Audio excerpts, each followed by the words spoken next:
Dans un célèbre hôpital psychiatrique, il y avait une patiente nommée Jenny. Son comportement élégant et gracieux semble un peu incompatible avec le mot maladie mentale.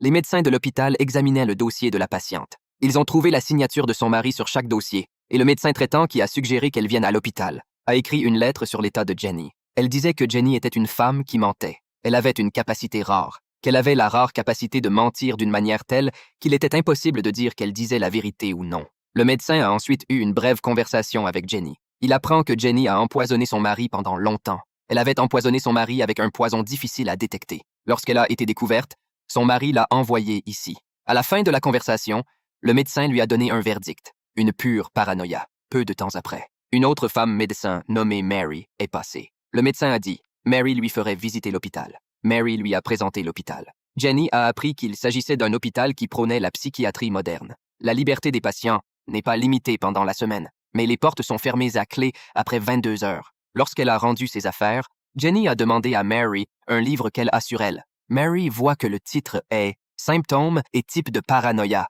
Elle le donne à Jenny sans réfléchir. Pendant la pause du soir, Jenny a profité de l'infirmière de garde soudain.